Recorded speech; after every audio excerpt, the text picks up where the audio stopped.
Hello बच्चों, now we are going to discuss your 8th topic wise NEET type test. So this is physics part. ठीक है, इसमें देखो जो first question है, फर्स्ट क्वेश्चन में स्टेटमेंट दिया गया है और बोला गया कि इसमें से कौन सा स्टेटमेंट करेक्ट है. तो जो पहला स्टेटमेंट है that is magnetostatic field lines can never form close loops around empty space. बोला जा रहा है कि एम्प्टी स्पेस के around magnetic field lines closed loop का फॉर्मेशन नहीं कर सकते हैं. सपोज करो अगर क्लोज लूप का फॉर्मेशन किया तो बी डॉट डी एल का जो वैल्यू आएगा, closed integration of B dot D L, इसका जो वैल्यू आएगा ये नॉट जीरो होगा.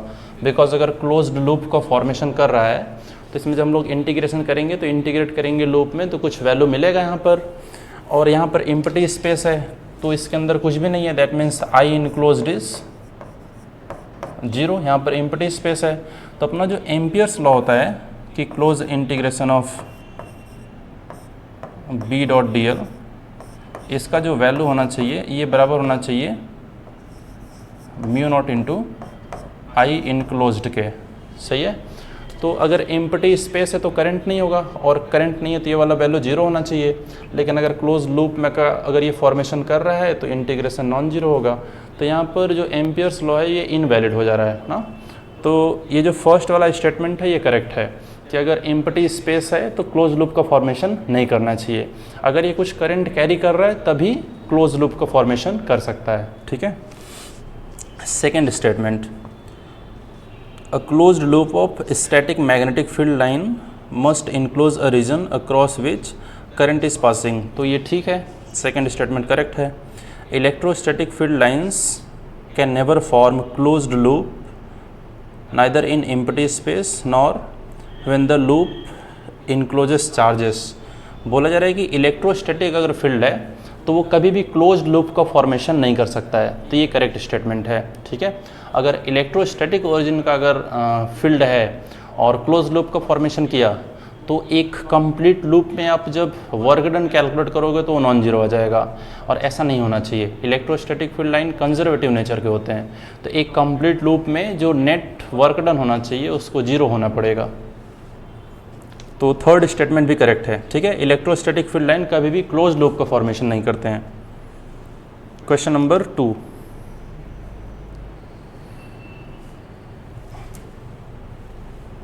क्वेश्चन नंबर 2, इसमें भी स्टेटमेंट दिया गया है और बोला गया करेक्ट स्टेटमेंट कौन सा है. First statement, the field lines due to solenoid at its end and outside can not be so completely straight and confined. बोला जा रहा है कि कोई अगर एक सोलेनॉइड है तो उसमें जो भी मैग्नेटिक फील्ड है ना तो एंड पॉइंट्स पर वो स्ट्रेट लाइन नहीं हो सकता है और कन्फाइंड भी नहीं हो सकता है. तो ये बात ठीक बोल रहा है. ठीक है. स्ट्रेट लाइन ही होता है, वहाँ पर बेंड कर जाता है एंड कन्फाइंड भी नहीं होता है ना. आप अगर कोई एक एरिया अगर कोई ड्रॉ करोगे, कोई एक रीजन ड्रॉ करोगे तो उसमें मैग्नेटिक फील्ड कन्फाइंड नहीं है ना, वो डाइवर्स करेगा, मतलब वो स्प्रेड होगा, वो फैल जाएगा. ठीक है. कन्फाइंड नहीं रहेगा. तो पहला स्टेटमेंट सही है आपका. And second statement, magnetic field lines and electric field lines between two pole pieces can not be precisely straight at the ends. तो एंड्स वाले जो पॉइंट्स होते हैं वहाँ पर जो फील्ड लाइन होता है वो स्ट्रेट नहीं होता है ना, वो वहाँ पर थोड़ा बेंड कर जाता है. इसी को तो हम लोग बोलते हैं फ्रिंजिंग वगैरह. ठीक है. जैसे हम लोग बोलते हैं ना कि फ्रिंजिंग इफेक्ट. तो वहाँ पर जो एजेस होता है वहाँ पर जो फील्ड लाइन होना चाहिए वो स्ट्रेट लाइन नहीं रहता है, वो बेंड कर जाता है. Third statement, a system can have magnetic moment even though it's net charge is zero. जैसे कोई लूप वगैरह है, लूप में अगर करंट फ्लो कर रहा है तो मैग्नेटिक मोमेंट बनाएगा एंड नेट चार्ज तो यहाँ पर जीरो है. ठीक है. तो ये भी स्टेटमेंट करेक्ट है. And fourth statement is current can not be induced by changing electric flux. तो ये भी ठीक बोला जा रहा है कि जो इलेक्ट्रिक फ्लक्स है उसके चेंज होने से करंट इंड्यूस नहीं हो सकता ना. हम लोग जो मैग्नेटिक फील्ड अगर चेंज करते हैं तो उसके करस्पॉन्डिंग ईएमएफ डेवलप होता है, एंड जो ईएमएफ डेवलप होता है वो आपका करंट का फॉर्मेशन करेगा. ठीक है. कोई लूप वगैरह अगर रखा गया है, ईएमएफ उसमें डेवलप हुआ तो करंट फ्लो करेगा. क्वेश्चन नंबर 3, तो इसमें देख लो, आपको मैचिंग वगैरह करना है, ठीक है। तो ये प्रॉपर्टी से रिलेटेड है, आप लोग इसको देख लोगे। क्वेश्चन नंबर 4, फोर्थ में जो फर्स्ट स्टेटमेंट है, the net magnetic flux through any closed surface is zero. कोई भी क्लोज्ड सरफेस है तो उसके उसमें से जो भी नेट मैग्नेटिक फ्लक्स होगा वो जीरो होता है ना। कोई भी क्लोज सरफेस के लिए जो closed integration of B dot D होना चाहिए, ये ऑलवेज जीरो रहता है, ठीक है। कोई भी यहाँ पर इसको बोलते हैं गॉस लॉ इन मैग्नेटिज्म ना, ठीक है। जैसे उसमें होता था इलेक्ट्रोस्टैट में होता था कि Q enclosed divided by epsilon not आता था। यहाँ पर ऐसा कुछ नहीं होगा, बिकॉज मोनोपोल एग्जिस्ट करते नहीं है, और कोई भी मैग्नेट रहेगा तो उसमें जो नेट उसका जो मैग्नेटिक जो पोल स्ट्रेंथ होगा वो जीरो हो जाएगा आपका ना, प्लस माइनस एक साथ एग्जिस्ट करते हैं। तो पहला स्टेटमेंट आपका सही है। Second statement, parallel currents ripple each other, ripple and anti parallel currents attract. तो जो पैरेलल रहते हैं तो उसमें रिपल्सन नहीं, अट्रैक्शन होता है, ठीक है। उसमें कैलकुलेशन वगैरह आप करके देख सकते हो। And third statement, electrostatic field is produced by a scalar source the electric charge where the magnetic field is produced by a vector source ideal. तो ये बात ठीक है, ठीक है। मैग्नेटिक जो फील्ड प्रोड्यूस हो रहा है आइडियल, आइडियल एक वेक्टर होता है ना, तो वेक्टर सोर्स है, एंड चार्ज जो है वो स्केलर सोर्स है। तो थर्ड स्टेटमेंट भी करेक्ट है। And fourth is every magnetic configuration must have a north pole and south pole necessarily if the source of the field has a net non zero magnetic moment. कोई भी अगर non zero magnetic moment कोई भी एक loop बना रहा है तो वहाँ पर north pole and south pole वो अपने आप ही जनरेट करेगा, ठीक है। इवन अगर कोई एक लूप वगैरह भी कंसिडर करो ऐसा, तो इसमें जो भी ये मैग्नेटिक मोमेंट ये बनाएगा, तो इसमें भी हम लोग ऐसे बोलते हैं कि एक स्मॉल बार मैग्नेट होगा ना, this is north and south, ऐसा, ठीक है। तो कोई भी एक लूप है, मैग्नेटिक मोमेंट अगर ये बना रहा है तो अपने आप ही north pole and south pole generate होगा। तो फोर्थ वाला स्टेटमेंट आपका करेक्ट है। इस हिसाब से आपका आंसर कौन सा हो जाना चाहिए, that is third. First statement, third statement and fourth statement. Question number 5, question number 5, eddy currents are used as advantage in certain application like electric power meter. देखो, इलेक्ट्रिक पावर मीटर जो होता है, जो होम वगैरह में जो electricity supply होता है उसके सामने एक मीटर लगा रहता है ना, तो उसमें कितना पावर वगैरह है, केवी रेटिंग वगैरह जो होता है, उसमें जो मेजरमेंट होता है उसमें मैकेनिज्म जो होता है ईडी करंट वाला कॉन्सेप्ट वहाँ पर यूज होता है। जैसे कॉइल है, कॉइल के अंदर मैग्नेटिक फील्ड बनेगा, कितना करंट पास कर रहा है उस हिसाब से मैग्नेटिक फ्लक्स चेंज करेगा ना, बिकॉज वेरिंग करंट होगा ना, एसी करंट होता है। तो जो कॉइल होगा उसमें मैग्नेटिक फील्ड बनेगा, फ्लक्स बनेगा, वो चेंज करेगा, तो फ्लक्स चेंज करेगा तो उसी के बीच में, कॉइल के बीच में क्या करते हैं, एक डिस्क रख देते हैं ना, कंडक्टिंग, और उसमें ईडी करंट जनरेट होगा, और वो ईडी जो डिस्क है वो फिर रोटेट करता है, तो कितना रोटेट करेगा वहाँ से हम लोग कैलकुलेट कर लेते हैं कि कितना करंट पास कर रहा होगा, ठीक है, और उसी के हिसाब से वो रीडिंग दे देता है। तो इसमें ईडी करंट का कॉन्सेप्ट यूज होता है ना फर्स्ट वाले में। और सेकेंड, इंडक्शन फर्नेस। अब इसमें सोचो कोई अगर एक ऐसा प्लेट है जिसमें ईडी करंट ढेर सारा जनरेट हो रहा है तो हीटिंग होगा, तो इंडक्शन फर्नेस में वहाँ पर हीटिंग का ज़रूरत पड़ता है, तो ठीक है ये भी। एंड थर्ड भी सही है, इलेक्ट्रोमैग्नेटिक डैम्पिंग, और फोर्थ वाला ऑप्शन भी सही है, ठीक है। तो इन चारों जो चारों ऑप्शंस दिए हैं सब में ईडी करंट वाला कॉन्सेप्ट यूज होता है। And question number 6, question number 6 देखो, 6 वाले क्वेश्चन में बोला जा रहा है कि proton and alpha particle after accelerating through same potential difference enter into uniform magnetic field perpendicular to their velocity, find the radius ratio of proton and alpha particle. Same potential difference है, तो same potential difference मतलब kinetic energy कितना होना चाहिए, kinetic energy is charge into जो भी potential है, ठीक है।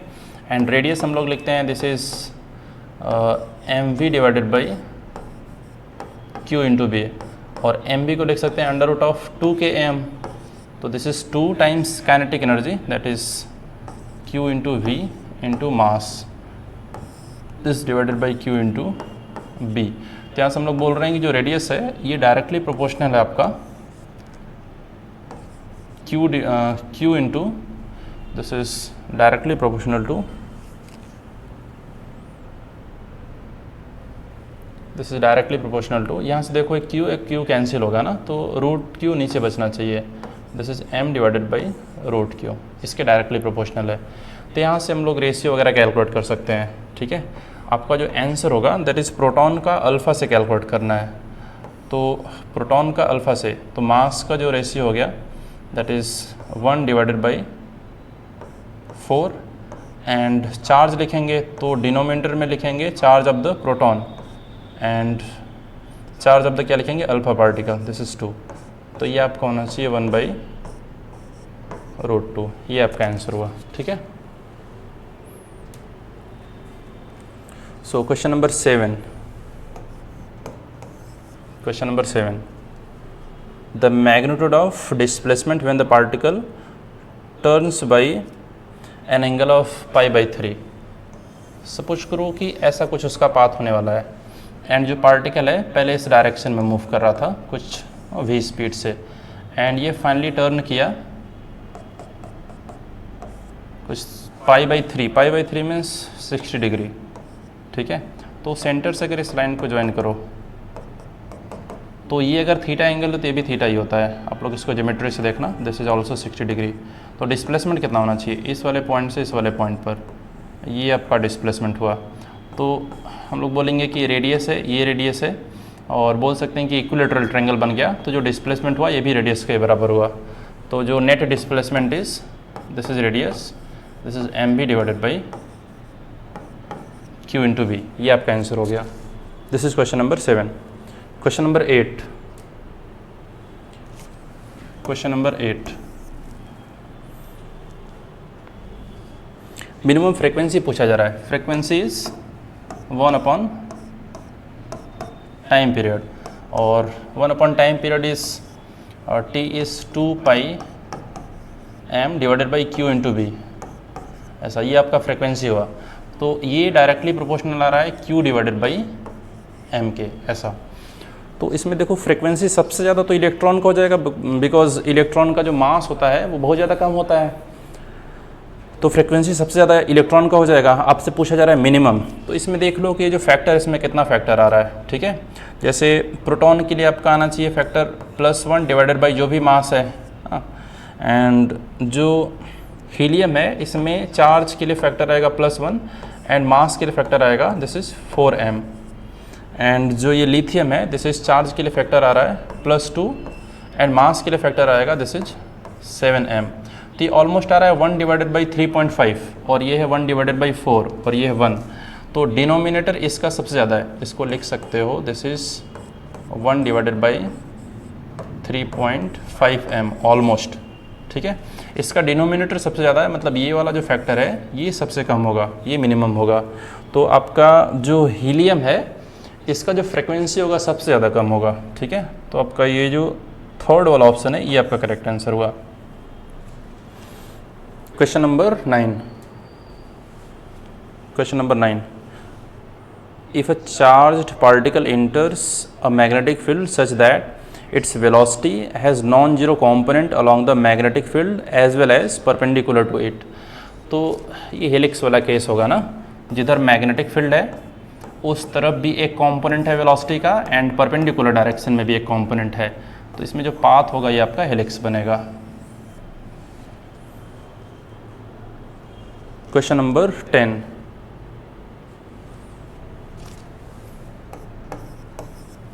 क्वेश्चन नंबर 10, एक पार्टिकल, इसका मास दिया गया है, चार्ज दिया गया है, हॉरिजॉन्टल डायरेक्शन वेलोसिटी दिया गया है, presence of electric and magnetic field to keep the particle moving in horizontal direction it is necessary that।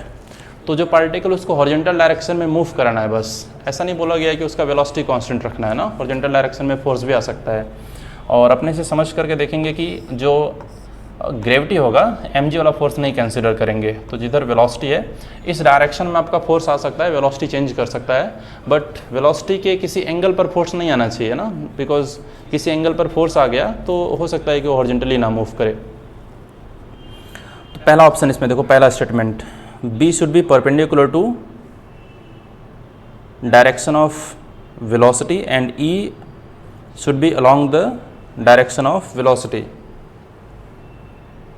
बोला जा रहा है कि B को परपेंडिकुलर रखो एंड E को रखा जा रहा है along the direction. तो सपोज करो कि जो B है इसको परपेंडिकुलर रख दिया गया ऐसा कुछ, एंड E को along रख दिया गया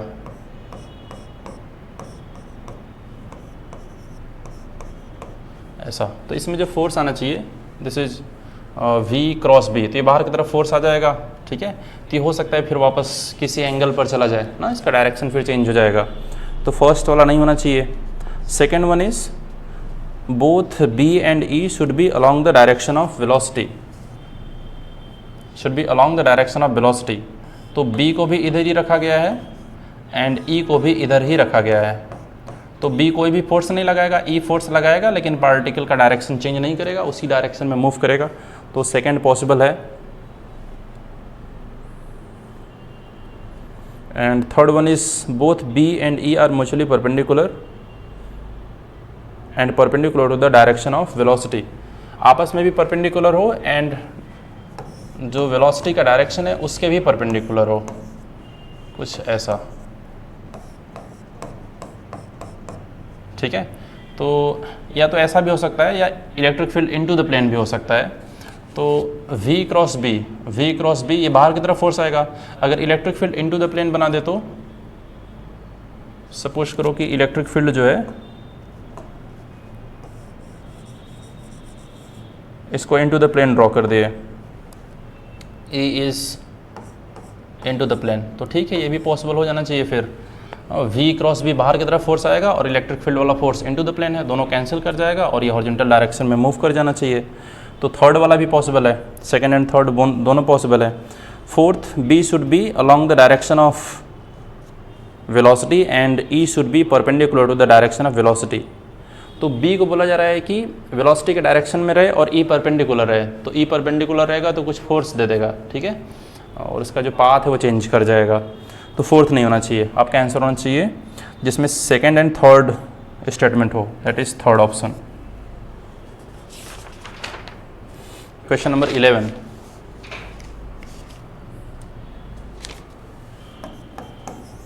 क्वेश्चन नंबर 11.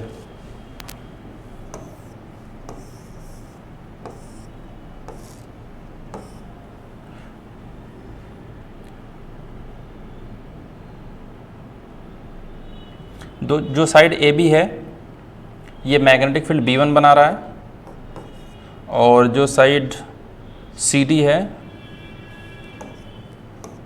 ये मैग्नेटिक फील्ड बना रहा है, दिस इज ये B2 मैग्नेटिक फील्ड बना रहा है. तो यहाँ पर देख सकते हैं कि ये जो रेसिस्टेंस है इस वाले पाथ में 3R रेसिस्टेंस मिलेगा एंड इस वाले पाथ में R रेसिस्टेंस मिलेगा. अगर इसमें से I करंट अगर फ्लो कर रहा है तो इसमें से फ्लो करना चाहिए 3 टाइम्स I. ठीक है, और ये जो वायर है एग्जैक्टली ऐसा वायर ये भी है ना. तो बाकी जो फैक्टर्स बनेंगे, जैसे हम लोग जो भी फॉर्मूला यूज करेंगे mu naught divided by 4 pi, mu not I divided by 4 pi into D, यहाँ से perpendicular distance cos theta 1 cos theta 2. तो बाकी सभी फैक्टर्स जो होंगे इस वाले वायर के लिए इस वाले वायर के लिए वो एक ही जैसे होंगे, बस करंट के प्रोपोर्शनल आएगा. तो अगर इसका करंट 3 टाइम्स है, इस वाला ये वाला करंट अगर 3 टाइम्स है तो इसका मैग्नेटिक फील्ड भी 3 टाइम्स होगा. दैट मीन्स जो B1 बाई B2 होना चाहिए ये होना चाहिए दिस इज 3/1. ये अपना आंसर होना चाहिए. Question number 12. Question number 12.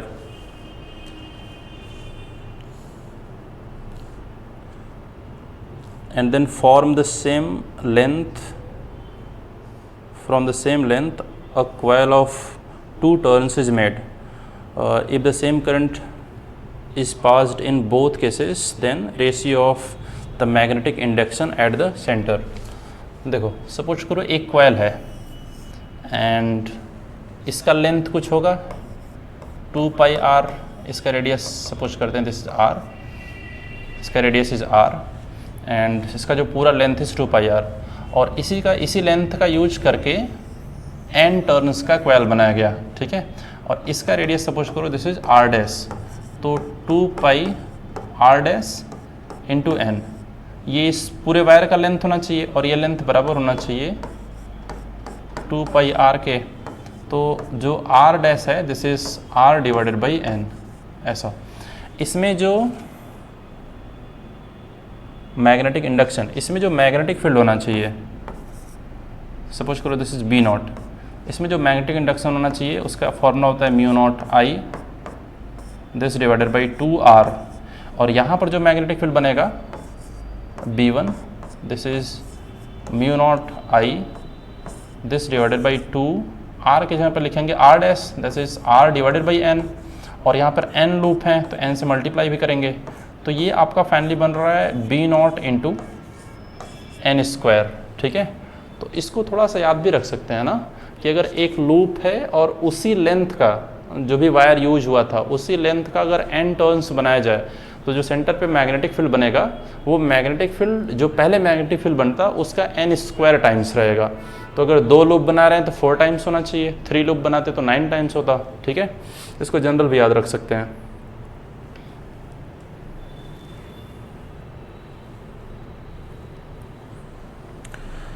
सो क्वेश्चन नंबर 13, तो 13 में इसमें आपको मैग्नेटिक फील्ड का कैलकुलेशन करना है, ठीक है। फॉर्मूला अप्लाई करेंगे एंड कैलकुलेशन करेंगे, आसान क्वेश्चन है।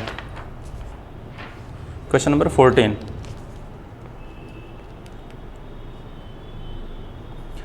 If a current flow along the length of a long thin cylindrical conducting pipe, तो पाइप बोलने का मतलब ये हो गया कि ये हॉलो पाइप है, ठीक है, ऐसा है, और इसमें जो करंट है वो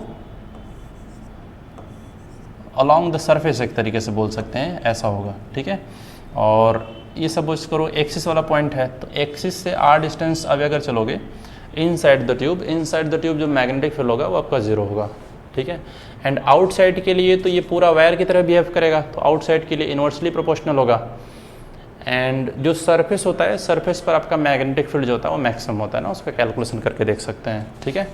तो इस हिसाब से आपका थर्ड वाला आंसर होना चाहिए। क्वेश्चन नंबर ये कितना था, this is 14। Question number 15, question number 15, radius दिया गया है, वेलोसिटी दिया गया है, then the magnetic dipole moment of the revolving electron. तो मैग्नेटिक डाइपोल मोमेंट हम लोग लिखते हैं that is current I into area. तो करंट देखो कैसे लिखेंगे, this is charge divided by एक रिवॉल्यूशन में कितना टाइम लेगा, तो time taken is 2 pi R divided by we, तो ये वी ऊपर चला जाएगा, this into area, area is pi R square, तो ये पाई से पाई कैंसिल हुआ, आपके पास मैग्नेटिक मोमेंट के लिए जो एक्सप्रेशन आ रहा है this is E V into R this divided by 2, आपका ये आंसर हो जाना चाहिए, दिस इज 4th आंसर, ठीक है, 4th वाला आपका आंसर होना चाहिए। एंड क्वेश्चन नंबर 16 में बोला जा रहा है कि Bohr magneton and the gyromagnetic ratio for an electron are. देखो बोहर मैग्नेट्रॉन क्या होता है, जो मैग्नेटिक मोमेंट हम लोग कैलकुलेट करते हैं, अभी हम लोग कैलकुलेट किए E V R divided by 2, सही है, ऐसा मिला। और अपने को पता है कि एम वी आर का जो वैल्यू होता है this is N H divided by 2 pi, तो यहाँ से v इंटू आर का value is N H divided by 2 pi M, तो e divided by 2, v into R का value is N H divided by 2 pi M, तो this is E H divided by 4 pi M this into N, ठीक है। तो ये एक general expression आ रहा है मैग्नेटिक डाइपोल मोमेंट के लिए ना, due to revolution of electron, ठीक है। तो इसी का जो मिनिमम वैल्यू रहता है उसी को बोलते हैं कि बोहर मैग्नेटॉन ना, इसका जो मिनिमम वैल्यू रहता है, तो इसका मिनिमम वैल्यू मिलेगा आपको n=1 पुट करने पे, तो जो इसका मिनिमम वैल्यू है n=1 पुट करने पर उसी को बोहर मैग्नेटॉन बोला जाता है। तो आपका आंसर हो गया E into H divided by this is 4 pi into M, ये आपका आंसर हो गया, ये बोहर मैग्नेटॉन हो गया। And gyromagnetic ratio is mu divided by जो भी एंगुलर मोमेंटम होगा, तो म्यू हम लोग अभी सॉल्व किए थे, E V R divided by 2 आ रहा था, एंड जो angular momentum is M V R, तो वी आर से कैंसिल हुआ, this is E divided by 2 times M. ठीक है, तो ये रेशियो मैक्सिमम सभी बॉडी के लिए ये अप्लीकेबल रहता है ना, इतना ही आता है, charge divided by total charge divided by 2 times mass. Question number 17, in which orientation the loop would be in unstable equilibrium. तो अनस्टेबल इक्विलिब्रियम के लिए देखो कैसा होना चाहिए कि जो मैग्नेटिक फील्ड है, जो बी का डायरेक्शन है, उसके अपोजिट डायरेक्शन में होना चाहिए आपका म्यू का डायरेक्शन, जो डाइपोल मोमेंट हो वो अपोजिट डायरेक्शन में रहे, तब अनस्टेबल इक्विलिब्रियम होता है। और इसमें देख सकते हैं आपकी जो ये 4th वाला आंसर है, उसका जो डाइपोल मोमेंट है, दैट इज वो नेगेटिव जेड डायरेक्शन में है। ठीक है, क्वेश्चन नंबर 18, जो करंट है वो अलोंग द वाई एक्सिस है, मैग्नेटिक फील्ड गिवन है, find magnitude of the magnetic force acting on the wire. तो फोर्स के लिए सिंपली हमारे पास जो फॉर्मूला होता है, this is I current into length, vector के साथ लिखेंगे, तो दिस इज, ये जो डायरेक्शन था ये वाई डायरेक्शन में था, तो दिस इज जे कैप, इसका क्रॉस लिख लेना है मैग्नेटिक फील्ड से, this is I L cross B, तो this is B naught I cap J cap K cap. ठीक है, फिर इसी का मैग्नीट्यूड लिख लेना है, इसको सॉल्व करोगे तो आपका आंसर मिलेगा √2 times I L into B not. ठीक है, ये आपका आंसर हो जाना चाहिए। क्वेश्चन नंबर 19,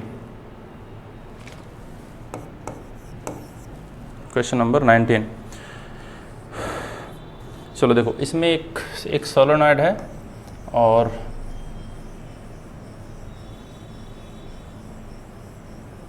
इसको मिड पॉइंट से ऐसे सस्पेंड किया गया है। ठीक है, इसको मिड पॉइंट से ऐसे सस्पेंड किया गया है एंड इसका ये एक्सिस हो गया, और जो मैग्नेटिक फील्ड है, मैग्नेटिक फील्ड एक्सिस से आपका 37 डिग्री मैग्नेटिक फील्ड बना रहा है। ठीक है, इसमें कैलकुलेशन करना है magnetic moment associated with the solenoid. तो मैग्नेटिक मोमेंट इज,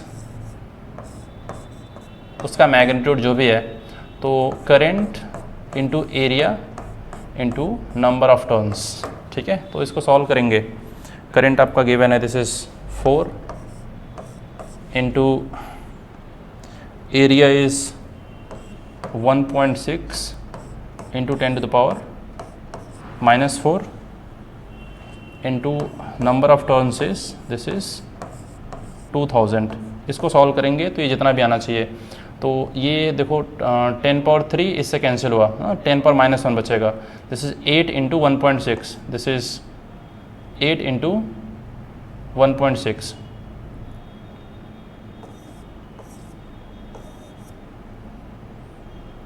इतना, और 1 डेसिमल यहाँ से 10⁻⁻1 इधर बचा था, तो ये आ रहा है आपका 1.28। ठीक है, ऐसा ऑप्शन नहीं है फर्स्ट वाला। सेकंड देखो, फोर्स ऑन द सोलेनॉइड, तो फोर्स तो 0 होगा ना, बिकॉज यूनिफॉर्म मैग्नेटिक फील्ड है, उसमें डाइपोल आप रखे हैं, तो फोर्स 0 एक्सपीरियंस करेगा। टॉर्क, तो टॉर्क के लिए फॉर्मूला होता है mu into B into sine theta. तो मोमेंट हम लोग कैलकुलेट किए हैं 1.28 into magnetic field is 7.5 into 10⁻⁻² and cos sine 37 is, this is 3/5। इसको सॉल्व करेंगे तो ये आना चाहिए 0.048, ऐसा, ये आपका आंसर होना चाहिए। और इसमें ये मैच नहीं कर रहा है, आपका जो 19 वाला प्रॉब्लम है इसमें बोनस हो जाना चाहिए। ठीक है, जो 19 वाला प्रॉब्लम है इसमें आपको बोनस मार्किंग हो जाएगा। और जो 4th ऑप्शन ये मैच नहीं करेगा ना, बिकॉज इसमें फैक्टर देखो साइन थीटा है तो इतना वैल्यू आ रहा है, जब आप कॉस थीटा लिखोगे तो 4/5 आएगा, तो मैग्नीट्यूड तो ऐसा ही आना चाहिए, मैग्नीट्यूड ऐसा नहीं आएगा। ठीक है, और ऐसा ही मैग्नीट्यूड इसमें दिया हुआ है। Question number 20. Question number 20.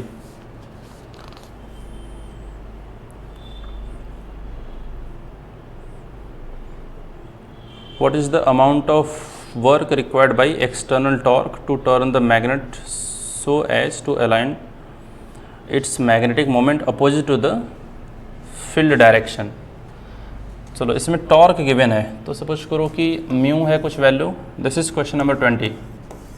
Mu B into sine 37 degree, इसका जो वैल्यू है ये आपको गिवन है. This is 1.5 into 10 to the power -2, इसका वैल्यू गिवन है.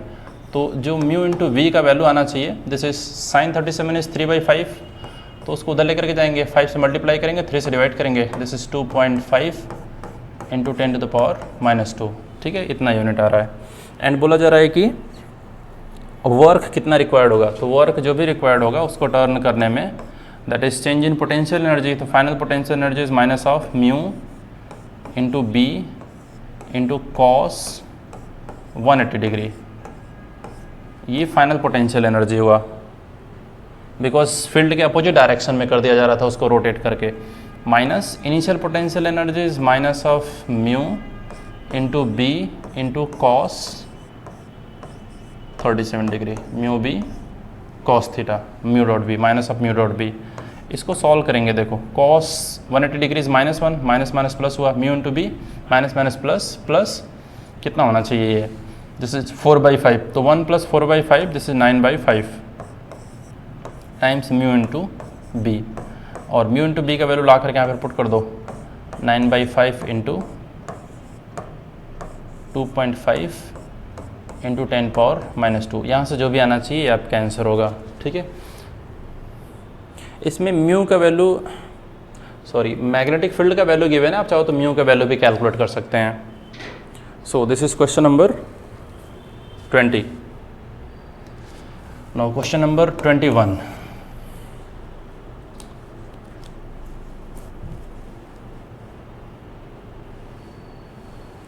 मैग्नेटिक फील्ड गिवन है एंड मैग्नेटिक मोमेंट गिवन है, और इसमें बोला जा रहा है कि if the coil has rotated by 90 degree then angular speed acquired by the coil is. इसमें बोला जा रहा है कि जो भी मैग्नेटिक फील्ड है, ठीक है, और उसके परपेंडिकुलर लूप है, मतलब कि जो लूप है उसका एक्सिस किधर आएगा, मैग्नेटिक फील्ड की तरफ आएगा. और इसके पहले वाला जो सीन था उसमें बोला गया था कि इसको 90 डिग्री से रोटेट किया गया है ना. तो एनर्जी कंजर्वेशन लिखेंगे. देखो ये सपोज करो दिस इज मैग्नेटिक फील्ड और लूप आपका ऐसा है, ठीक है. तो ये अलाइन किया होगा, और ये तो फाइनल कंडीशन है. इसके पहले क्या बोला जा रहा है कि इसको 90 डिग्री से टर्न किया गया था, मतलब म्यू अपवर्ड डायरेक्शन में रहा होगा. तो हम लोग लिखेंगे पहले kinetic energy plus initial potential energy equals to final kinetic energy plus final potential energy. तो initial kinetic energy is 0, initial potential energy is minus of mu into B cos 90 degree. तो ये भी आपका 0 ही होगा. Final kinetic energy is half of I into omega square and final potential energy is minus of mu into B into cos 0 degree. ठीक है, तो यहाँ से आपको मिल रहा है this is half I omega square is mu into B. ठीक है, यहाँ पे सब डाटा वगैरह पुट करेंगे. तो b का value is 1 and magnetic moment is this is 0.1, b का वैल्यू इज़ 1 एंड म्यू का वैल्यू गिवन है, म्यू का वैल्यू इज़ 20. तो इसमें सब डाटा पुट करेंगे एंड सॉल्व करेंगे. तो आपका ये जो थर्ड वाला आंसर है ये आंसर आना चाहिए. ठीक है, so question number 22. Question number 22. Direction parallel to the infinite long straight wire carrying current this separated by perpendicular distance 10 cm in air. तो ऐसा एक वायर है और ये करंट कैरी कर रहा है, और यहाँ से 10 सेंटीमीटर अवे एक इलेक्ट्रॉन है और ये मूव कर रहा है विद द गिवन स्पीड. तो इस वायर के करस्पॉन्डिंग यहाँ पर जो भी मैग्नेटिक फील्ड बनेगा, ठीक है, ये बनना चाहिए इनटू द प्लेन. तो ये मैग्नेटिक फील्ड कैलकुलेट कर लेंगे.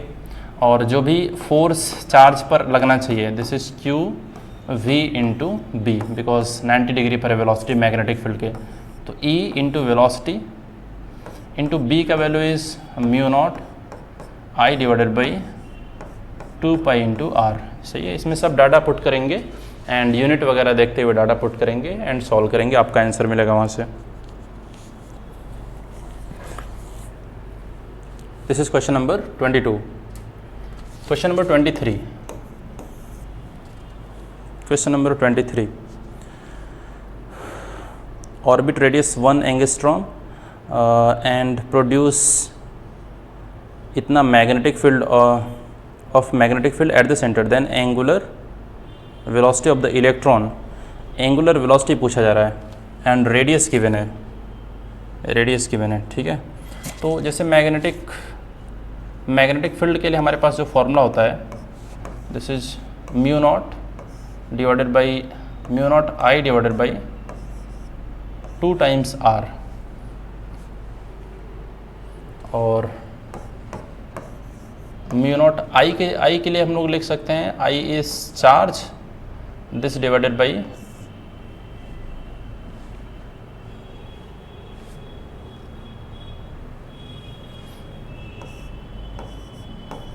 Charge divided by time period is 2 pi by omega, ऐसा। ठीक है, तो यहाँ से देखो ये कितना बन रहा है, mu naught divided by 4 pi, mu naught divided by 4 pi E R into omega, this is magnetic field. तो मैग्नेटिक फील्ड गिवन है, magnetic field is 16 unit and mu naught divided by 4 pi is 10 to the power -7 and E का value is 1.6 into 10 to the power -19, this divided by R का value is 1 angstrom 10 power -10 और this into omega. ठीक है, तो यहाँ से solve कर सकते हैं, this is 10 power -9, 10 power -9 -7, 10 power -16, 10 power -16, और ये इधर चला जाना चाहिए, यहाँ से सॉल्व करके देख लेंगे। ठीक है, जो भी आंसर आएगा आपका, ये 1.6 है, ये 16 ना, तो यहाँ पे बचना चाहिए 10 इंटू 10 पावर 16, ये आपका आंसर हो जाना चाहिए। ठीक है, तो ये था question number 23। Now question number 24।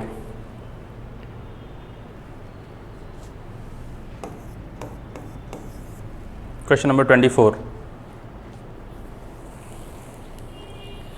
Same direction separated by 4 centimeter, the force on the 10 centimeter section of the wire A। देखो सपोज करो कि 2 वायर है इन द सेम डायरेक्शन, ठीक है, और इसमें करंट इज I1 एंड इसमें करंट इज I2। तो यहाँ पर ये जो भी मैग्नेटिक फील्ड बनाएगा, और सपोज करो इसका लेंथ है समथिंग एल, तो ये यहाँ पर जो भी मैग्नेटिक फील्ड बनाएगा और वो मैग्नेटिक फील्ड इस वायर पर फोर्स लगाएगा, तो force experienced by this wire, suppose करो ये यहाँ पर B1 कुछ मैग्नेटिक फील्ड बनाया, तो force experienced by this wire is I2 into L into B1। ठीक है, ये फोर्स एक्सपीरियंस्ड होना चाहिए, तो I2 इंटू एल इंटू ये उतना कितना मैग्नेटिक फील्ड बनाएगा, that is mu naught divided by mu not I1 divided by 2 पाई, इनके बीच में जो भी डिस्टेंस है दैट इज D। तो यहाँ से देख लो, इसमें सब डाटा पुट करेंगे तो यहाँ से आंसर मिलना चाहिए। ये था आपका question number 24। Now question number 25। Question number 25,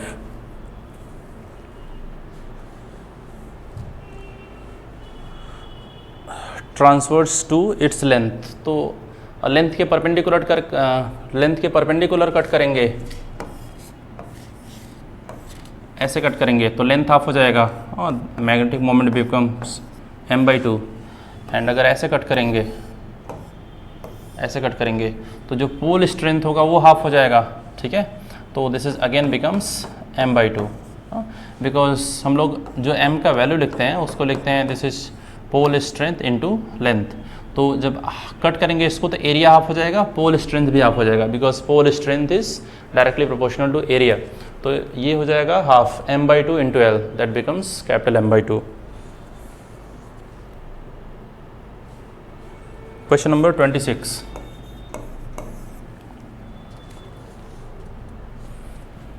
तो कोई भी डाइपोल है, एक्सिस पर जितना फील्ड बनाता है एंड जो इक्वेटोरियल पोजीशन है यहाँ पर जितना फील्ड बनाता है, यहाँ पर अगर इसने बी नॉट फील्ड बनाया है आर डिस्टेंस पे, तो यहाँ पर भी आर ए डिस्टेंस पर जो ये फील्ड बनाता है that is 2 times B not. इनके मैग्नीट्यूड का जो डिफरेंस होगा वो बी नॉट ही आएगा, तो that is mu naught divided by 4 pi m divided by R cube, ऐसा। तो इसमें डाटा पुट करते हैं 10⁻⁷ this into 0.24 this divided by R. R का value is 10 centimetre, 10 centimetre means 10⁻⁻1 metre, इसका पावर 3। तो यहाँ से बचना चाहिए 10⁻⁻4 इंटू 10⁻⁻4 इंटू 0.24 टेस्ला, ऐसा, ठीक है। और इसको गॉस में चेंज कर लेंगे ना, 1 टेस्ला इज 10⁴ गॉस, ऐसा, ठीक है। तो इसको जब गॉस में चेंज करेंगे तो 10⁴ से मल्टीप्लाई करेंगे, ये आपका आएगा 0.24 गॉस। हाँ, ये यूनिट होता है, तो इसको थोड़ा सा याद रखना है कि 1 टेस्ला इज 10⁴ गॉस। तो आपका ये थर्ड वाला आंसर होना चाहिए 26। Now question number 27। Question number 27, net magnetization. Net magnetization means ये जो कैपिटल एम का वैल्यू होता है, this is mu divided by V, ठीक है। इसका वैल्यू दिया गया है ना, कैपिटल एम का वैल्यू दिया गया है। और जो भी मैग्नेटाइजेशन होता है, ये जो भी मटेरियल है, मैग्नेटिक जो भी मटेरियल है, तो जब एक्सटर्नल मैग्नेटिक फील्ड जब अप्लाई करते हैं तो मटेरियल पूरा जो है उसमें अलाइन करता है डाइपोल वगैरह, तो मैग्नेटाइजेशन होता है। और ये डिपेंड करता है आपका जो एक्सटर्नल मैग्नेटिक फील्ड अप्लाई किया गया है उस पर, ठीक है।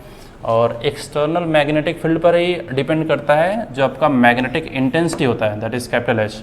तो अपने पास हम लोग ऐसे बोल सकते हैं कि m is some constant this into h, ऐसा, ठीक है। ये डिपेंड करता है जो एक्सटर्नल मैग्नेटिक फील्ड अप्लाई करते हैं उस पर, और ये भी डिपेंड करता है जो एक्सटर्नल मैग्नेटिक फील्ड अप्लाई करते हैं उस पर, इनमें ये रिलेशन होता है, ठीक है।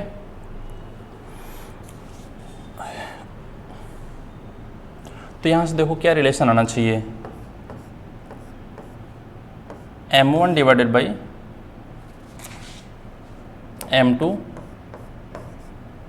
This is x1 divided by जो भी है काई डिवाइडेड बाई काई1 डिवाइडेड बाई काई2, ये ससेप्टिबिलिटी है, दिस इज ससेप्टिबिलिटी,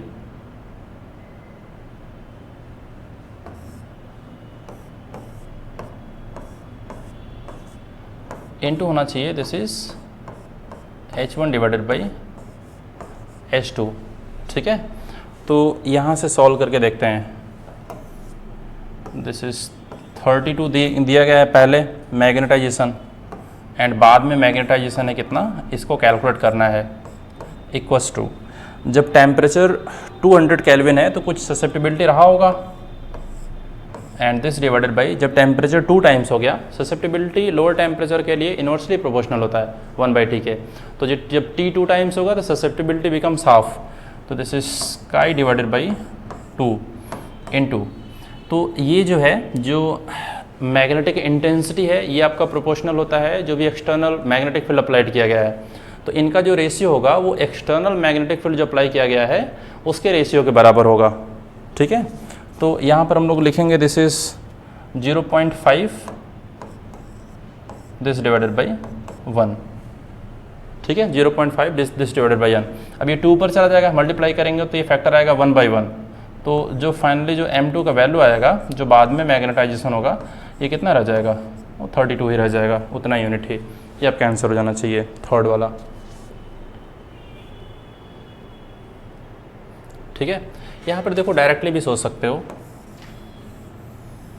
कि ये डिपेंड करता है एक्सटर्नल मैग्नेटिक फील्ड पे, और एक्सटर्नल मैग्नेटिक फील्ड को 2 टाइम्स किया जा रहा है और टेम्परेचर 2 टाइम्स किया जा रहा है, तो ससेप्टिबिलिटी हाफ हो जाएगा, तो ये रिमेन अनचेंज्ड, ठीक है, तो 32 ही रह जाना चाहिए।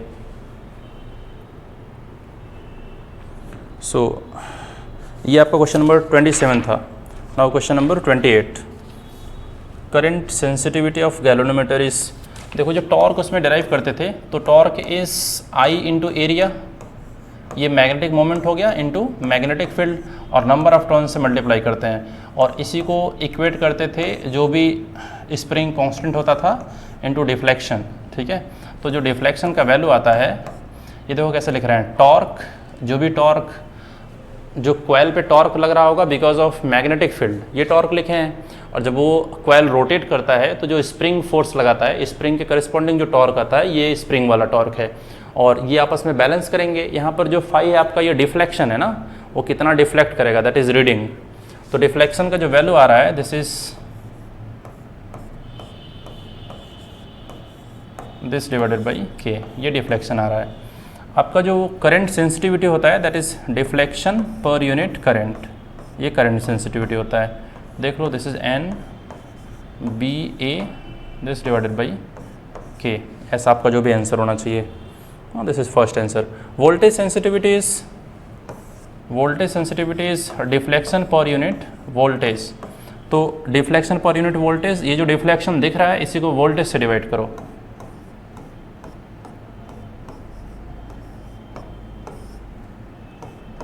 इसको वोल्टेज से डिवाइड करो। I डिवाइडेड बाई V, इसको ऐसे लिख सकते हैं N B A this divided by K, and V is I R, I से आई कैंसिल होगा, एंड यहाँ पर R बचना चाहिए। हाँ, ये आपका वोल्टेज सेंसिटिविटी हो गया। This is voltage sensitivity and this is current sensitivity. तो यहाँ पर R से R डिनोमिनेटर में आ रहा है ना, R डिनोमिनेटर में आ रहा है, तो आपका सेकेंड आंसर करेक्ट नहीं होगा, फर्स्ट वाला आपका करेक्ट आंसर होगा। Third is voltage sensitivity of galvanometer is given by, तो ये तो गलत है, ठीक है। And fourth is voltage sensitivity of galvanometer increases with increasing capital N. तो जब नंबर ऑफ टर्न्स इंक्रीज करेंगे, सपोज करो नंबर ऑफ टर्न्स को 2 टाइम्स कर दिए, तो वोल्टेज सेंसिटिविटी पर देखो क्या इफेक्ट आना चाहिए। नंबर ऑफ टर्न्स बढ़ाने से वोल्टेज सेंसिटिविटी पर क्या इफेक्ट आएगा। जब नंबर ऑफ टर्न्स बढ़ाएंगे तो जो कॉइल होगा, जो वायर यूज़ किया गया है कॉइल के फॉर्मेशन में, उसका लेंथ भी 2 टाइम्स हो जाएगा, और लेंथ 2 टाइम्स हो जाएगा तो radius becomes, resistance becomes also 2 times. तो जो वायर का रेसिस्टेंस वो 2 टाइम्स होगा, आपने एन को 2 टाइम्स किया, रेसिस्टेंस 2 टाइम्स हो गया, तो ये कैंसिल होकर के वापस उतना ही रह जाएगा, ठीक है। तो नंबर ऑफ टर्न्स अगर चेंज कराएंगे तो भी वोल्टेज सेंसिटिविटी चेंज नहीं होने वाला है, आपका करंट सेंसिटिविटी चेंज हो जाएगा। नंबर ऑफ टर्न्स अगर 2 टाइम्स करेंगे तो जो करंट सेंसिटिविटी है ये 2 टाइम्स हो जाएगा। Now question number 29. Question number 29.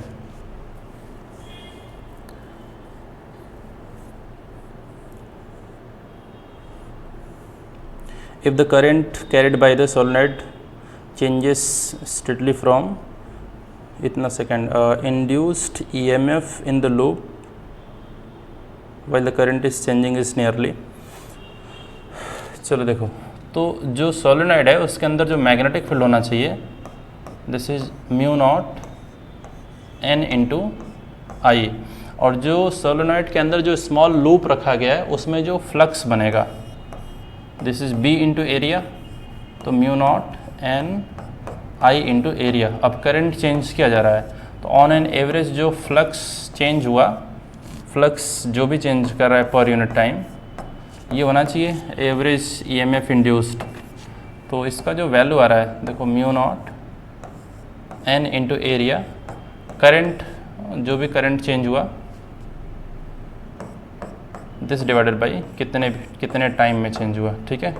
तो इसमें सब डाटा पुट करेंगे। म्यू नॉट का value is 4 pi into 10⁻⁻7, number of turns per unit length, तो number of turns 10 turns per centimetre है, तो 10 टर्न्स पर सेंटीमीटर मतलब कि 10⁻², अब ये पर मीटर हुआ, ठीक है, into area, area is 4 centimetre square, तो 4 इंटू 10⁻⁻4, ठीक है, ये मीटर स्क्वायर में एरिया हुआ।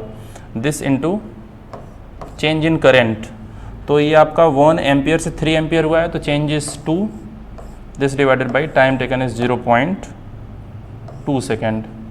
इसमें सब डाटा पुट करेंगे, ठीक है, इसको कैलकुलेट करेंगे। यहाँ से कैलकुलेट करने पर जो भी आपका आंसर आए ना, ये अप्रॉक्सीमेटली आना चाहिए 5 × 10⁻⁻6, थर्ड वाला आंसर, ठीक है। Question number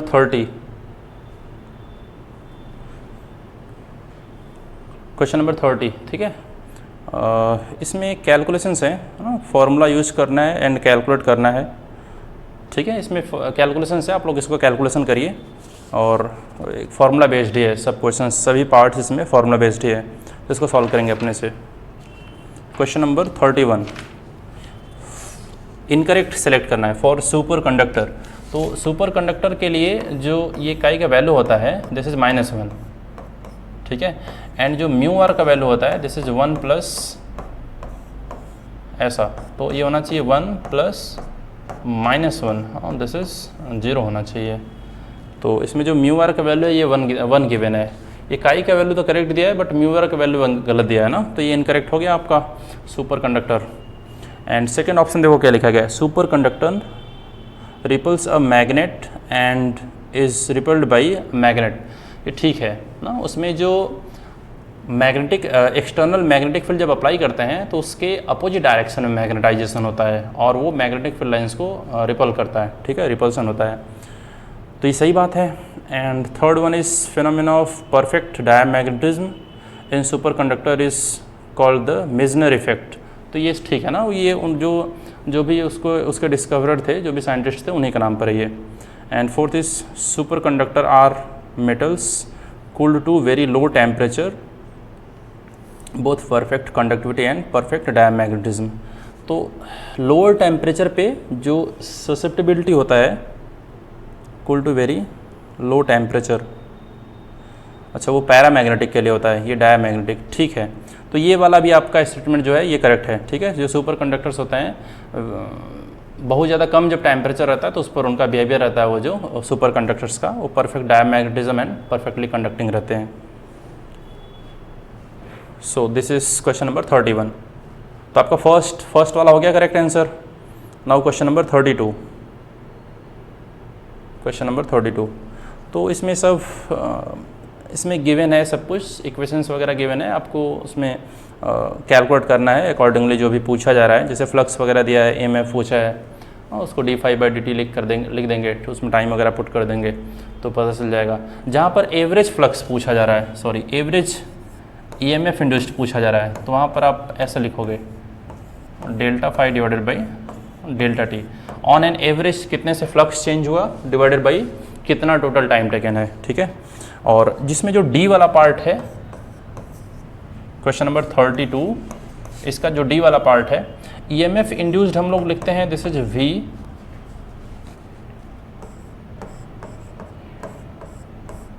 cross B dot जो भी लेंथ वेक्टर होता है ना, जो भी रॉड है उसका जो लेंथ वेक्टर है, तो लेंथ किधर रखा गया है, लेंथ का वेक्टर क्या है, ये इसमें गिवन नहीं है, बट आप देखोगे तो V और जो B है वो आपस में पैरेलल दिख रहे हैं। जो V है उसको 2 से मल्टीप्लाई करो तो जो मैग्नेटिक फील्ड है एग्जैक्टली वही वेक्टर मिल जाएगा। तो अगर पैरेलल है तो इनका क्रॉस प्रोडक्ट 0 हो गया, ठीक है, V और B का क्रॉस प्रोडक्ट 0 हो गया, मतलब EMF इंड्यूस्ड 0 हो जाएगा। Now question number 33, question number 33 में देखो उसमें डायमेंशनल फार्मूला वगैरह पूछा गया है, तो आप लोग फार्मूला वगैरह जो भी याद है उस हिसाब से अपना इसको डिराइव करके लिख लेंगे। Question number 34,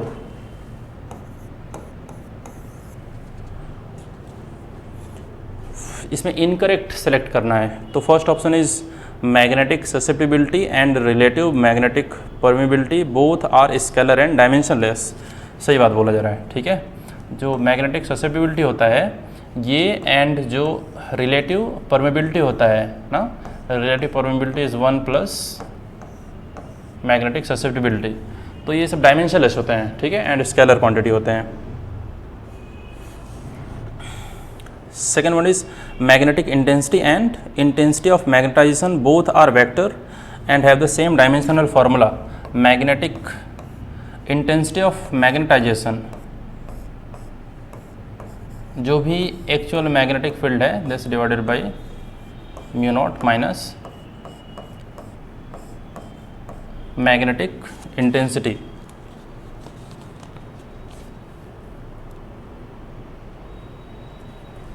this is magnetic intensity, this is intensity of magnetization. तो ये दोनों वेक्टर क्वांटिटी हैं, दोनों वेक्टर क्वांटिटी हैं एंड इसको इधर लाओगे तो इसमें ऐड कर देंगे तो दोनों का जो डायमेंशनल फॉर्मूला होता है वो भी इक्वल होता है। आपका ये जो वैल्यू है दिस इज मैग्नेटिक इंटेंसिटी, ये है intensity of magnetisation, this is magnetic intensity. इसका वैल्यू आपका होता है म्यू डिवाइडेड बाई वी, ठीक है। तो mu is I into area and this divided by volume per unit volume, magnetic moment per unit volume. तो उसको लिखोगे I is ampere, area is length square, this divided by length cube. तो जो dimension आ रहा है this is length inverse into ampere. तो इन दोनों का सेम ही डायमेंशन है तो ये भी करेक्ट है। And third one is above Curie temperature paramagnetic substance behave as ferromagnetic. ये जस्ट उल्टा लिखा है ना, फेरोमैग्नेटिक जो होता है एबव क्यूरीज टेम्परेचर, जो फेरोमैग्नेटिक होता है वो पैरामैग्नेटिक की तरह बिहेव करता है। टेम्परेचर हाई हो जाता है, ससेप्टिबिलिटी कम हो जाता है। ससेप्टिबिलिटी पॉजिटिव रहना एंड लोअर वैल्यू रहना इज पैरामैग्नेटिक, ससेप्टिबिलिटी पॉजिटिव रहना एंड हाई वैल्यू रहना इज फेरोमैग्नेटिक। तो जो थर्ड वाला है इसमें इसको लिखना चाहिए था कि करेक्ट अगर होता तो सॉरी पैरामैग्नेटिक अ सबस्टेंस बिहेव एज फेरोमैग्नेटिक, तो ये गलत लिखा गया है। आपका आंसर ये सही होगा, ठीक है। और फोर्थ वाला देख लो, कोई भी अगर डाइपोल वगैरह है तो उस पर टॉर्क लगना चाहिए एंड जो मैग्नेटिक मोमेंट है, सपोज करो कि जैसे बार मैग्नेट है ना, उसमें कुछ मैग्नेटाइजेशन वगैरह नहीं होगा, ठीक है। तो बिकॉज पहले ही वो मैग्नेटाइज्ड है, फुल्ली मैग्नेटाइज्ड है, तो नेट फोर्स उस पर जीरो रहेगा ना एंड टॉर्क वगैरह उस पर अप्लाई होगा, ठीक है। और अगर किसी का मैग्नेटाइजेशन हो रहा है तो उस पर फोर्स भी अप्लाई होगा, अट्रैक्ट भी करेगा बिकॉज वो मूव करेगा अगर उसमें मैग्नेटाइजेशन हो रहा है ना। और जो भी मैग्नेटिक डाइपोल है वो आपका अलाइन कर रहे हैं toward the external magnetic field, तो जो भी मटेरियल है वो मूव करेगा, जो स्पेस है उसमें जहाँ पर मैग्नेटिक फील्ड कम है उस रीजन से उस रीजन में मूव करेगा जहाँ पर मैग्नेटिक फील्ड ज़्यादा है ना, स्ट्रॉन्गर मैग्नेटिक फील्ड की तरफ मूव करेगा, तो फोर्स भी एक्सपीरियंस करेगा एंड टॉर्क भी एक्सपीरियंस करेगा। तो आपका जो आयरन वगैरह रहता है उसमें मैग्नेटाइजेशन होता है, ठीक है, तो उसमें टॉर्क भी लगेगा एंड फोर्स भी लगेगा। एंड जो भी ये मैग्नेटाइज्ड नीडल वगैरह है, मैग्नेटाइज जो नीडल वगैरह रहता है उसमें उसको बोलते हैं ना कि हार्ड मैग्नेट, जैसे पहले से ही मैग्नेटाइज है, फुल्ली मैग्नेटाइज्ड है, तो उसमें और मैग्नेटाइजेशन नहीं होगा, तो नेट फोर्स उस पर जीरो रहेगा एंड टॉर्क एक्सपीरियंस करेगा। तो फोर्थ वाला ऑप्शन जो है ये भी करेक्ट है। फोर्थ वाला ऑप्शन सही है, आपसे इनकरेक्ट पूछा गया है इसलिए आंसर करेक्ट नहीं होगा, थर्ड वाला is correct answer. Question number 35, तो 35 आप उसको एक बार रिवाइज कर लो, ठीक है। जो मैग्नेटिक ससेप्टिबिलिटी होता है इसका वैल्यू डायमैग्नेटिक के लिए नेगेटिव रहता है, तो डायमैग्नेटिक आपका हो जाएगा थर्ड वाले ऑप्शन का, ठीक है। ये लेस देन जीरो होता है फॉर डायमैग्नेटिक एंड इसका वैल्यू पॉजिटिव होता है एंड स्मॉल होता है, 1 से छोटा 0 से बड़ा, किसके लिए, for the paramagnetic. And ferromagnetic के लिए बहुत हाई वैल्यू रहता है। नॉन मैग्नेटिक के लिए उसका value that is 0, non magnetic के लिए कोई मैग्नेटाइजेशन है ही नहीं। सो this is question number 35। Now question number 36, ठीक है, 36 सॉल्व करोगे, ठीक है। एंड क्वेश्चन नंबर 37 में देखो बोला जा रहा है कि कोई एक स्क्वायर लूप है और वो श्रिंक कर रहा है, तो एरिया उसका कम होगा लगातार एंड एरिया कम हो रहा है तो जो भी EMF इंड्यूस्ड होगा उसी का कैलकुलेशन करना है, तो इसको भी लिख लेंगे। तो जो फ्लक्स होना चाहिए that is B into, suppose करो side length is X square, तो d∅dt, ये EMF इंड्यूस्ड हुआ, तो EMF induced is B, X square का differentiation this is 2x dx/dt, तो आपका फाइनली आंसर मिल रहा है this is B 2 times side is A and alpha, ऐसा, ठीक है, जिस भी रेट से चेंज हो रहा था। क्वेश्चन नंबर 38, ये आपका था 37।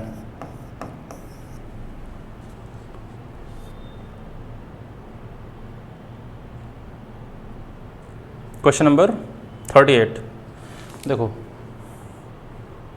Iron rod is inserted in the interior of inductor.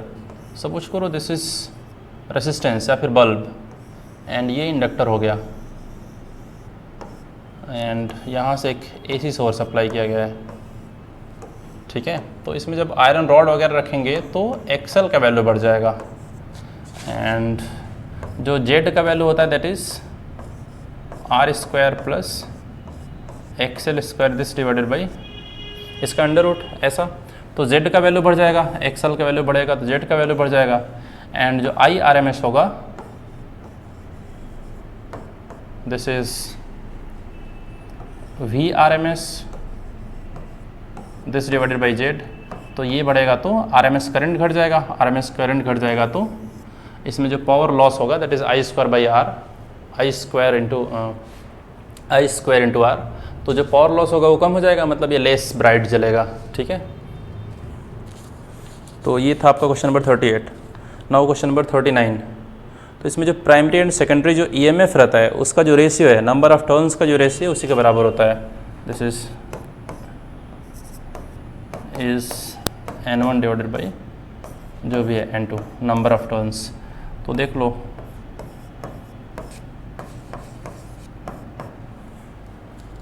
Equals to this divided by N2। यहाँ सॉल्व कर लेंगे। Now question number 40। Question number 40, देखो, एलसी ऑसिलेशन में एनर्जी कंजर्व रहता है ना, और total energy is total stored energy is capital U, and maximum charge on the capacitor is capital Q. तो मैक्सिमम चार्ज अगर कैपेसिटर पे कैपिटल क्यू है, जब चार्ज कैपेसिटर पे मैक्सिमम होता है उस टाइम पर इंडक्टर में जो करंट रहता है वो मिनिमम होता है ना, दैट इज़ 0, ठीक है। तो Q square divided by 2c, ये मैक्सिमम चार्ज है तो ये पूरे पोटेंशियल एनर्जी के बराबर होना चाहिए। और बोला जा रहा है कि जब कैपेसिटर पर चार्ज कितना है, Q/4, तो किसी भी टी टाइम पर सपोज करो कैपेसिटर पे चार्ज इस Q/4, तो एनर्जी कितना होगा, Q square divided by 2c, और प्लस इंडक्टर वाला एनर्जी, जो भी energy stored in the inductor, ये बराबर होना चाहिए टोटल एनर्जी के। इसको लिखेंगे Q square divided by 2c this into 1/16 plus inductor में जो भी एनर्जी है दिस इज़ टोटल एनर्जी। तो ये देख लो, दिस इज़, ये वैल्यू है u का, तो दिस इज़ u/16, उधर लेकर के जाएंगे तो u minus u/16, this is 15/16 times u, ऐसा। ये आपका आंसर हो गया question number 40। Question number 41। Question number 41, suppose करो कि ये रीजन है ऑफ द मैग्नेटिक फील्ड और ऐसा एक लूप है, इसको बाहर मूव करा रहे हैं, तो जो भी EMF इंड्यूस्ड होगा वो बिकॉज ऑफ दिस लेंथ, ठीक है, तो कांस्टेंट EMF इंड्यूस्ड होगा। एंड अगर कोई सर्किल है, अगर इसको बाहर लेकर के जा रहे हैं तो EMF इंड्यूस्ड होगा बिकॉज ऑफ दिस लेंथ। बात समझ में आया कि नहीं? जैसे यहाँ पर इस वाले वायर के करस्पॉन्डिंग जो भी EMF इंड्यूस्ड होगा, तो इस वायर का ना कैलकुलेट करके इस वाले पॉइंट को इस वाले पॉइंट से ज्वाइन कर दो, इसका कैलकुलेट करो। तो ये जो लेंथ है ये चेंज हो रहा होगा लगातार, VBL लिखेंगे, लेंथ चेंज हो रहा है, तो यहाँ पर जो EMF इंड्यूस्ड होगा वो वेरी करेगा, और यहाँ पर EMF इंड्यूस्ड वेरी नहीं करेगा। जैसे यहाँ से लेकर के यहाँ तक इस पूरे लेंथ का लिखना है तो इस लेंथ का लिख दो, ये लेंथ चेंज नहीं करेगा, तो यहाँ पर EMF इंड्यूस्ड कांस्टेंट रहेगा, यहाँ पर EMF इंड्यूस्ड वेरी करेगा।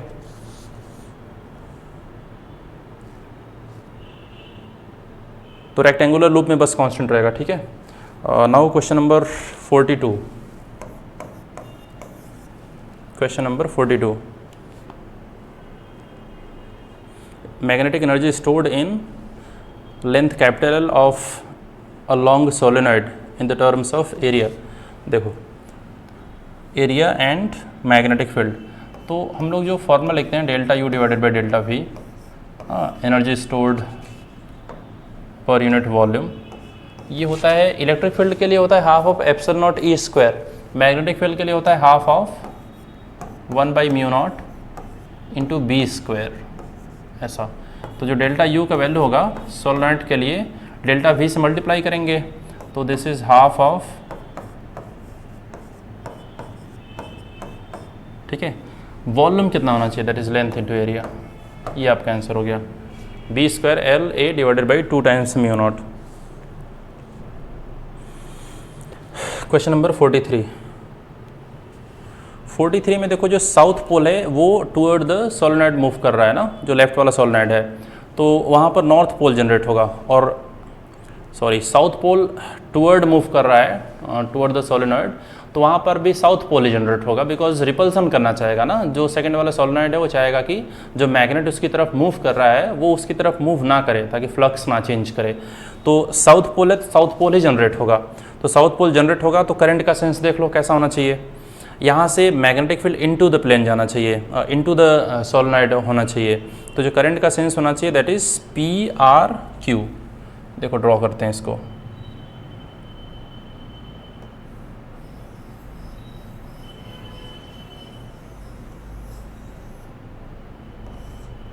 ऐसा, तो यहाँ पर ये जो मैग्नेट है ये साउथ पोल इधर मूव कर रहा है, तो यहाँ पर भी साउथ पोल ही जनरेट होना चाहिए, साउथ पोल जनरेट होने का मतलब कि ये सेंस होना चाहिए करंट का, समझ में आया कि नहीं, वो उसी से डिसाइड कर लेते हैं, करंट का सेंस ऐसा होना चाहिए, ताकि करंट का सेंस अगर ऐसे है तो जो मैग्नेटिक करंट का सेंस अगर ये है तो मैग्नेटिक फील्ड किधर बनेगा, that is into the plane.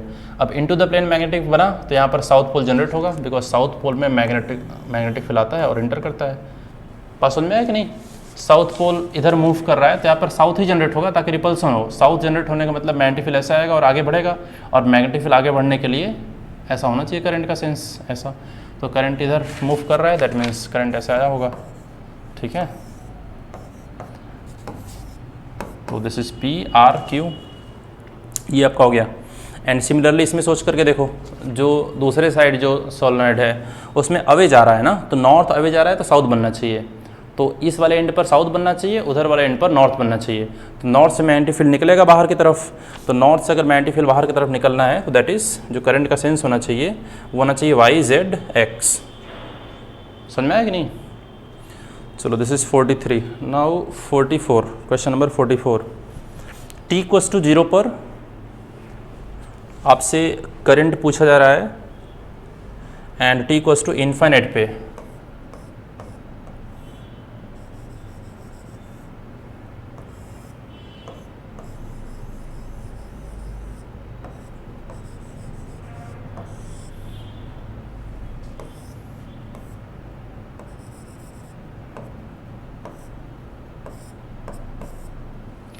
तो t इक्वल्स टू 0 पर this is 5, this is 5, this is 5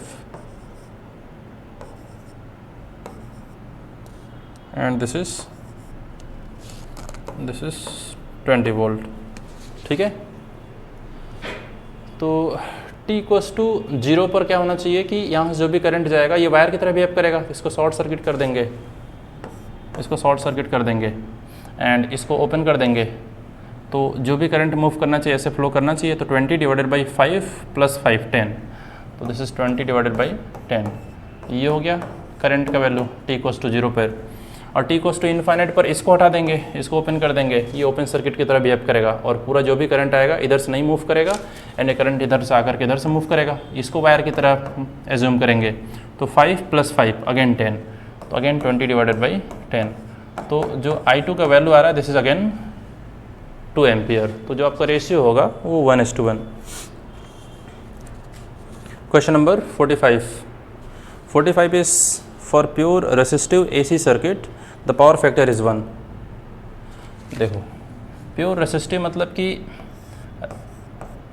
resistance end voltage, जो Z का वैल्यू होगा नेट रिएक्टेंस, यहाँ पर inductance and inductor and capacitor है ही नहीं, तो इंडक्टिव एंड कैपेसिटिव रिएक्टेंस होगा नहीं, बस केवल रेसिस्टेंस रहेगा, तो जेड इसी डायरेक्शन में है, नेट करंट इसी डायरेक्शन में आएगा एंड जो cos फाई का वैल्यू होगा cos 0 दैट इज 1, तो पावर फैक्टर इज 1, ये पहला ऑप्शन सही है। Second one is for purely inductive circuit the phase difference between the voltage and the current is 0, purely inductive है, this is V and this is XL, इधर ही आएगा Z and इधर ही आएगा current. तो करंट एंड वोल्टेज में जो phase difference है that is 90 degree. तो ये गलत बोला जा रहा है कि फेज डिफरेंस 0 है, तो ये गलत बोला जा रहा है, मतलब ये आपका करेक्ट आंसर हुआ ना, बिकॉज इनकरेक्ट ही पूछा है। एंड थर्ड देख लो, purely capacitive circuit power factor is 0। Purely capacitive circuit मतलब ऐसा हो गया, ये आर तो है नहीं, इधर पोटेंशियल अप्लाइड हो गया, this is X C, and इधर ही जेड होता है आपका, इधर ही आई होगा, तो जो फाई का वैल्यू आया this is 90 degree and power factor is cos 90 degree that is 0। तो ये बात भी सही बोल रहा है। फोर्थ वाला is if the current in an AC circuit is non-zero, no power is dissipated, then the current is sometimes called wattless current। तो ये सही बात बोला जा रहा है, ठीक है। वो करंट का कंपोनेंट या फिर वो करंट जो पावर लॉस नहीं कराए उसको वाटलेस करंट बोलते हैं, ठीक है। तो ये भी फोर्थ वाला भी आपका सही स्टेटमेंट है, इसलिए आंसर करेक्ट नहीं होगा ना, बिकॉज इनकरेक्ट पूछा है, आपका सेकंड वाला आंसर होना चाहिए। तो अब इसमें इस पेपर में जो भी डाउट वगैरह होगा किसी क्वेश्चंस में या फिर कैलकुलेशन में अगर आंसर नहीं आएगा तो उसको सेपरेटली पूछ लेंगे, ठीक है। Thank you.